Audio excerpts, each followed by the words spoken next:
I let my wife's parents plant a garden in our backyard. 1 year later, I started noticing some things that made me uneasy. It all began when my wife and I moved into our new home. The house was perfect for us, with a spacious backyard that had a lot of potential. I had always imagined creating a small vegetable garden for myself, but I never really got around to it. My wife, on the other hand, had always been closer to her parents, and they were passionate gardeners.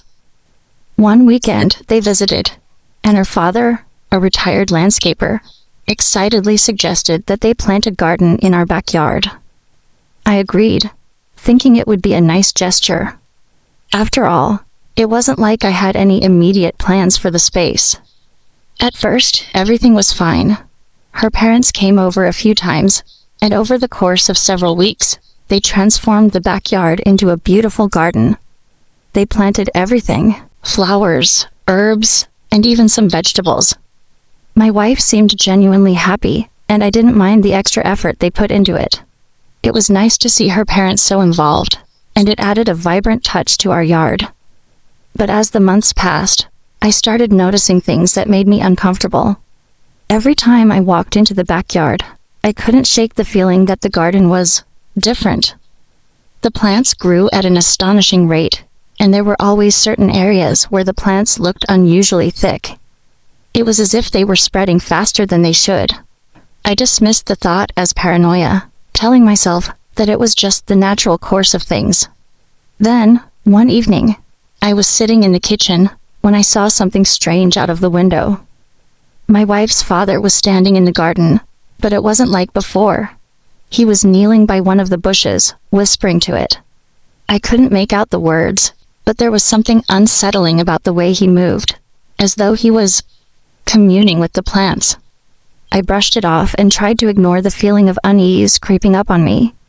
Maybe I was just overthinking it. But as the weeks went by, the garden became more and more peculiar. Some plants seemed to be growing in odd shapes, twisting in ways that made them look almost unnatural. The vegetables were too big, and the flowers bloomed at odd times of the year. Then, one night, things took a darker turn. I was coming home late from work when I noticed my wife's parents' car parked in front of the house. It was past midnight, and they were in the backyard again. I couldn't see clearly from the window, but I could make out their silhouettes moving among the plants. It wasn't just her father this time. Her mother was with him too. They were both crouching down low, their hands working in unison, as if they were performing some kind of ritual. At that moment, the hairs on the back of my neck stood up. I grabbed my jacket and hurried outside, determined to confront them. As I stepped into the backyard, I was hit by the overwhelming smell of earth and something else, something sickly sweet, like rotting flowers. The garden looked different. The plants were taller than I'd ever seen them before, casting long, eerie shadows in the moonlight. My wife's parents didn't seem surprised to see me. In fact, they looked almost pleased, like they had been expecting me. Her father smiled at me in a way that was too wide, too knowing. "We've been tending to the garden, son," he said, his voice low and calm. "It's growing well." I tried to force out the words, but I could barely speak. Something about the way he said it felt wrong. There was something in the air that didn't belong. I asked, "What exactly have you been doing back here?" Her mother turned to me, her expression soft, almost serene. "We've been helping it grow. The garden has a life of its own, you know. It needs care." I felt the weight of her words. My heart raced as I realized something was very off about the whole situation. My gut told me that whatever was happening in that garden, it wasn't normal. It wasn't just a garden. It was something more, something darker. "I think it's time for you both to leave," I said, my voice trembling. "Now." They didn't argue. They simply stood up and walked away, slowly, as though they had all the time in the world. As they disappeared into the night, I stood there in the yard, staring at the plants, feeling their presence surrounding me. I couldn't shake the feeling that they were alive in a way that I couldn't understand, like they were watching me, waiting for something. The next morning, I tried to talk to my wife about it, but she dismissed my concerns as paranoia.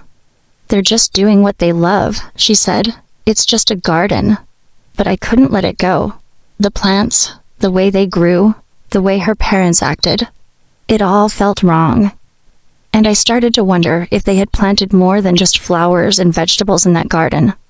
What if, over the past year, they had planted something far more sinister, something that had rooted itself deep into our home, into our lives? I don't know what's happening in that garden, but I do know one thing: I can't ignore it any longer. I've decided to take matters into my own hands. Tomorrow, I'm going to rip every plant out, every last one of them, and I won't stop until the garden is gone. But part of me wonders, will it be enough? Or will the garden, and whatever it's become, come back for me?